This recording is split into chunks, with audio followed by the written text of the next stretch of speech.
आप सब अवगत हैं कि कल यानी 31 अगस्त रविवार शाम 4 बजे मंगल पांडे जी की जो प्रतिमा चौक पे लगाई गई है उसका अनावरण होगा और असम के माननीय मुख्यमंत्री डॉक्टर हेमंत बिश्व शर्मा जी के हाथों से इस मूर्ति का अनावरण होगा।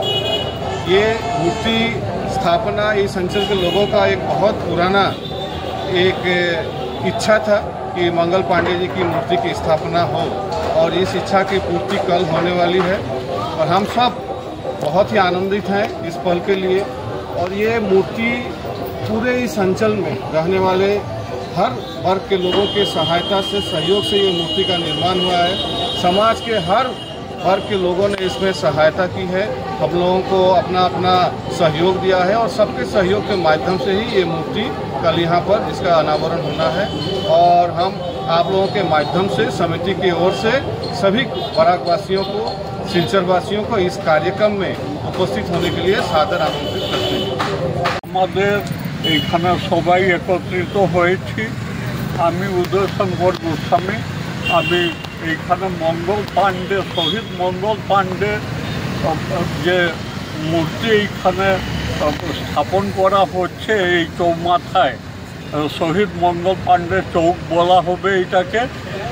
এইটার জন্য আমি মানে সবার কাছে আমি আহ্বান জানাচ্ছি এবং কৃতজ্ঞতা জানাচ্ছি যে এইরকম একজন যিনি ভারতবর্ষের প্রথম স্বাধীনতার আন্দোলনের যে মানে অগ্নিটা যিনি জ্বালিয়েছিলেন সেই মঙ্গল পাণ্ডে, যিনি ব্রিটিশ আর্মিতে, ভারতীয় আর্মিতে ব্রিটিশের অধীনে যিনি ব্যারাকপুর ক্যান্টনমেন্টে প্রথম উনি 1857 ইংরাজিতে উনি বলেছিলেন যে আমরা এই ব্রিটিশ শাসন মানব না, ব্রিটিশদের এই অত্যাচার এবং এই অধর্মীয় কাজ যে কার্তুজ দেওয়া হয়েছিল সেটাতে গরুর চর্বি এবং শুয়োরের চর্বি মেশানো ছিল, যেটা মুখ দিয়ে কেটে তারপর রাইফেলে ভরে গুলি চালাতে হতো। তো সেইটাতে উনি ধর্মীয় এবং স্বাধীনতা, ভারতের যে স্বাধীন চেতা সেই প্রথম ওনার মধ্যে অগ্নি বিস্ফোরিত হয়েছিল এবং উনি দেখিয়েছিলেন 1857 ইংরাজিতে যে ভারতবাসী কোনো অংশে পরাধীন থাকতে চায় না, অত্যাচারিত হয়ে থাকতে চায় না। ওরা ভারতের স্বাধীনতা, জাতি ধর্ম নির্বিশেষে ওরা নিজেকে মুক্ত করে স্বাধীনভাবে বাঁচতে চায়। সেই মহান ব্যক্তিত্বের আগামীকালকে আমাদের মাননীয় মুখ্যমন্ত্রী হেমন্ত বিশ্ব শর্মা এসে এই মূর্তির যে করেছি সেটা অনাবরণ করবেন এবং উনি এইখানে একটা জনসভাও করবেন।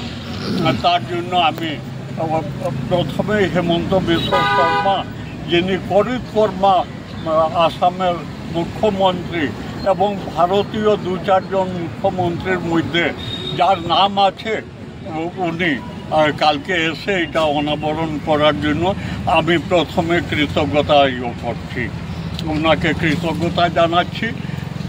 এই যে মূর্তি স্থাপন হচ্ছে এইটা 2021 সন থেকে এইখানে আমরা প্রচেষ্টা চালিয়ে যাচ্ছি এবং বিভিন্ন সময় নানা মানে অসুবিধার সম্মুখীন হয়েছি।